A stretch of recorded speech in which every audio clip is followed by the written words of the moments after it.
So hello, good afternoon and welcome to our DVD for the EMEA core values in Dublin in Ireland. My name is Monica and I'm the HR Vice President for TeleFlex, and I'm here with Jean-Luc Dianda, our President. So today what I'd like to do is just update you, Jean-Luc, on our progress on the EMEA core values project. What's been happening since our first session in South Africa in November up until now, and talk a little bit about the top line results of the feedback that we've gotten from our employees, and then talk a little bit about our proposed next steps.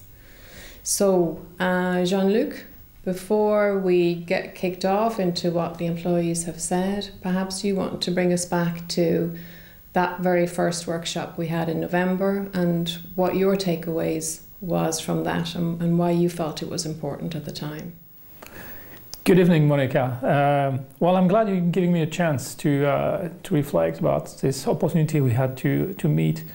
And I would say the investment the company decided to make in gathering the EMEA leadership team to reflect and define those core values.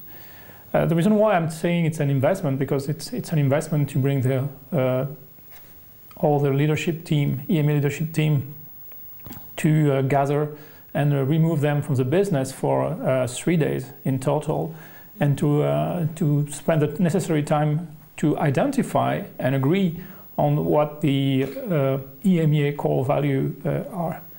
So it was a very unique moment that helped us to let's say, as a team, define those. It is very important that we had to do that as a team.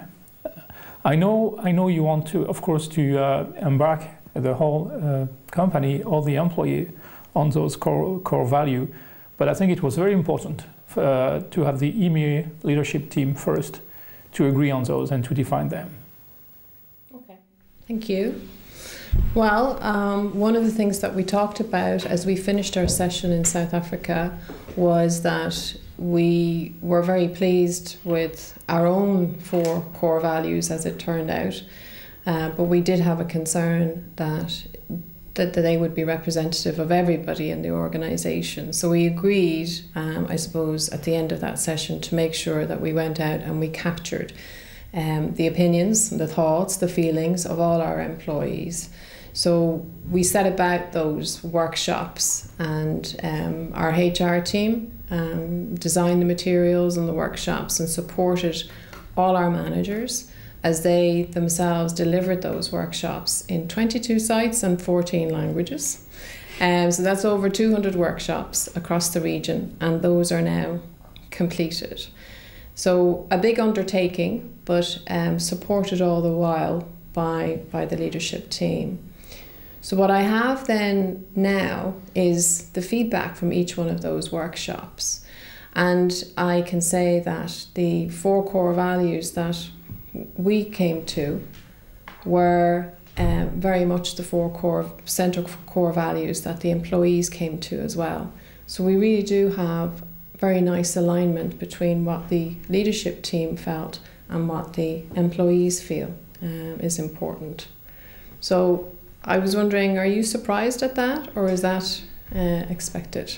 Well, actually, I had a chance to participate in some of those workshops within the organization, and I was not surprised. But I mean, if I remember let's say, the passion that the leadership team placed into those discussions to finally agree, because we had to agree at the end.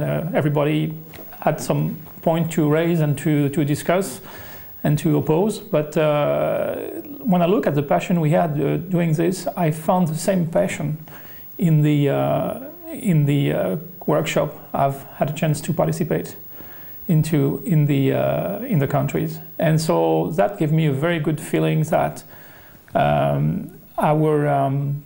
employees were very, let's say, felt it was very important that they had a chance to give their input, and that nothing was graved in stone, that they had a chance to influence those core values.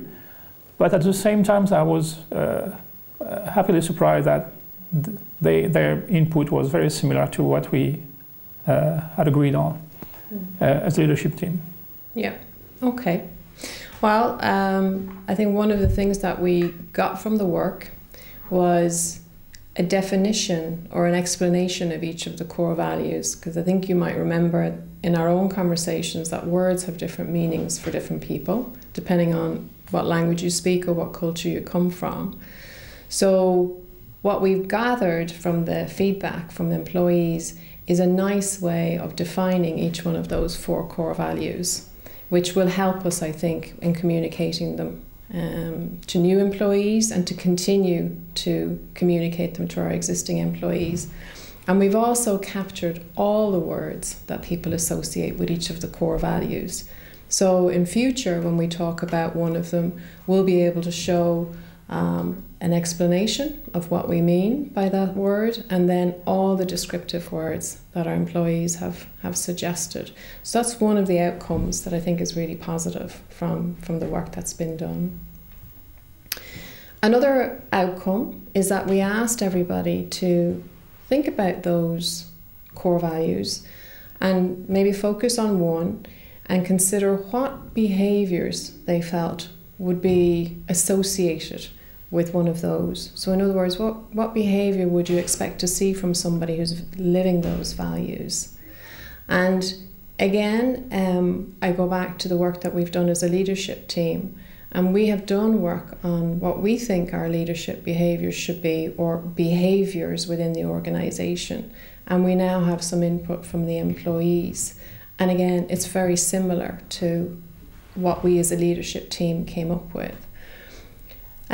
So I think going forward on the behaviour side, we have enough material that we can prepare communication and workshops for people to participate in the region, that gives them guidelines on how to work with each other to really support those values. One of the things that has come up in the workshops is that some of our employees are concerned that maybe their managers or maybe the senior leadership team don't always show those behaviours. So I would ask you, how do you think, or what do you think is the best way of ensuring that the managers that work for us are really always looking to support those behaviours and support those values? Well, again, I'm not so surprised, Monica, that the employee were in their input was very similar to the one the EMEA leadership team provided. For one reason is that all employees are potentially leaders, future leaders, and so I think it is very important that we are all aligned in our behaviors. Again, living up to those values. When it comes to the leaders and the leadership, especially the leadership management team, I think it is very important that we lead by example. Mm-hmm. And I came quite a long way after we had those, we defined those values, and I had a chance to say, like, would I want to let's say, redefine those values? Is this really what I wanted to them to be? And very often at the time I have to make a decision, I spend the time to think, is this reflecting our core value? Is this aligned with our core value? And most of the time, without thinking about it, I do it naturally. A lot of our decisions that we make, we do behave as entrepreneurs, mm-hmm. and we rely on the trust of the team, and in this stressful environment that we are living in, it's always important to try to make it fun when possible. Well, the make it fun value is one that a number of our employees asked us about, because they didn't expect to find it. Having people in the centre, a lot of companies do that. The entrepreneurial spirit certainly raised some questions, and they were pleased to see it, because They feel that it gives them the opportunity to really contribute to the organisation, which it does. And building trust, I think, is, for all of us, came through very strongly, that it's something that's important to us at work. But make it fun was one that they were a little bit surprised at. So do you want to maybe just share what your view is as to what that means and what you're looking for when you support that? Yeah, you're touching a very important point there, Monica, because as you know, we are a multinational company, and we use English as our business language, of course, but at the time we have to translate sentence like "make it fun." It might not have the same meanings in French, Spanish, or German. And in some instance, it might not feel appropriate. So yes, it was interesting to observe how people would react to seeing this as one of the 3 core values of the leadership management team. And it was important, I guess, to be able to clarify that it was not about making party and partying in the sense of like some people would see it. It was more maybe spend the necessary time to, for instance, recognize success, and sometimes do something like good job. And I think it is very important. And you can do that by not being so formal, but celebrating in the appropriate way. And as much as trust is not a given, you have to build trust. Fun in itself, you have to make it fun, which means that you need to turn some of the things we are doing on a daily basis on, let's say, anything but routine approach. And so you might want to spend the time to say, can't I do my job without having fun or making it fun? And I think when you have success, you should really spend the time and have fun and realize that you have achieved a lot. Okay, great. A couple of the other points that I wanted to bring up to you was that employees have commented that at the moment, a number of the functions and a number of the sites are tight on resources, and they particularly want to support the entrepreneurial spirit value and would like to be able to contribute and maybe try some new things or some new ways of doing things. But of course, resources are tight and stretched at times. Any words of encouragement of how they can manage that entrepreneurial spirit even in times that are difficult?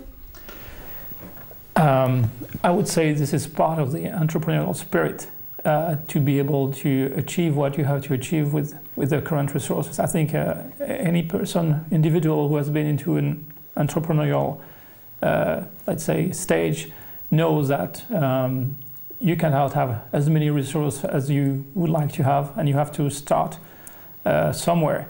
And also in some difficult time, you might not have the possibility to add resources. Nevertheless, I think at the time we want to achieve something, we should always ask ourselves, can I do it differently? Can I challenge the status quo? Do I really need to add one resources, for instance, or can I switch resources from one project, which might be less important at the moment, and to support a project that will, let's say, contribute more into achieving the high five, for instance. So I think it's our duty every time we want to invest to first challenge the processes and think, can I do it? Maybe I'm able to do it differently, and the fact that I'm able to do it differently might free up some resources or some budget, some investment. And that's a typical, I would say, entrepreneur spirit. Okay. And then there's one, obviously the one that we have in the middle, which is people. So everything is centered around people. And sometimes I was asked throughout this process that, is it difficult to live up to that value of putting people in the centre when you have tough decisions to make. And I just wanted to get your viewpoint on that one as well. Yeah, I understand that you've had those questions. We have sometimes to make some short-term decision, or let's say to make decisions which have short-term consequences. The important thing in this is that we keep people in the long term as our, let's say, commitment, our main and core value. So it is true that sometimes we have to make those decisions that are perceived as not really, let's say, showing that we are putting people in the middle, but very often we are making those decisions so that we can, for instance, maintain our commitment to develop people in the long term. So that's part of our job as leaders, to make those decisions also, but also it's part of our job to explain, and that it doesn't go against our core value. Okay. And then the other main core value is building trust. And I know when we spoke in South Africa, we thought about trust as a word on its own. We talked about different concepts of trust, and in the end we finalized on building trust, because our view at the time was that it is something that's always evolving, and sometimes things can happen and trust can be broken. But to continue to build it and to continue to focus on it would put us in a situation whereby it's always something we strive towards. And is that still your view now, 6-7 months later? Absolutely, absolutely. You know, we are again working for an international organization, and knowing that we have to get some kind of control in place. I can understand that the word trust for some people would appear being not appropriate. I think in building trust, building is also a very important word.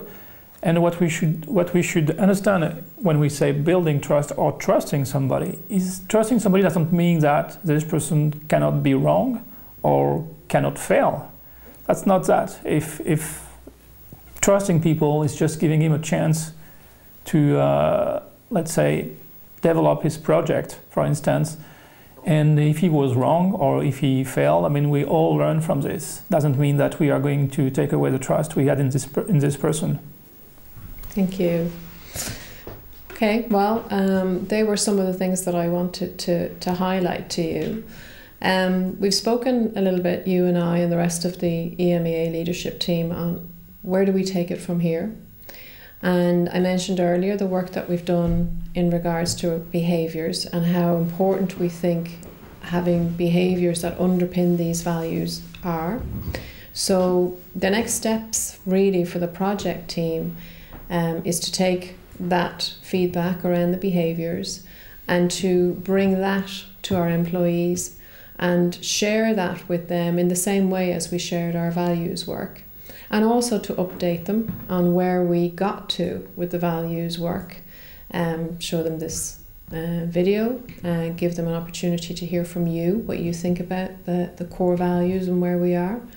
So over the next half year, we'll be spending time going back out to the region, back to our people managers, and have them work with their teams to talk about behaviours and to look for a commitment from employees and from managers, as well as ourselves as leaders, to really live the values and demonstrate those behaviours, because that will allow us to have the kind of culture and the kind of working environment that we really want. So there are our next steps, and we'll call on you as we go through the journey, and we'll ask you to participate in those workshops where you can, because that's been really valuable over the last 6 to 8 months. So I turn it over to you maybe to just have any final comments that you want to make on project to date and what we're looking at for the next half year.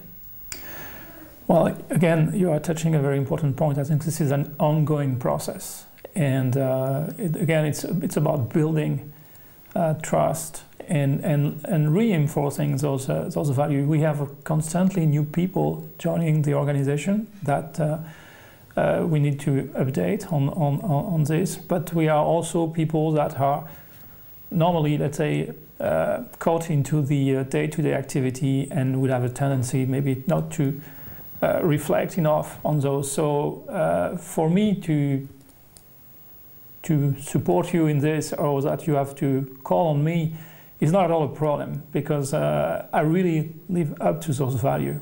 And it's nothing, let's say, making an effort for me. It's easy. I really live up to those values. And I hope that one of the most important things is that we get all our employees convinced about that and align on this, and that every manager should be able also to convey this message and make sure that those core values are expressed on a regular basis. Great. Okay. Well, thank you very much for your time, Jean-Luc. Thank you, Monica.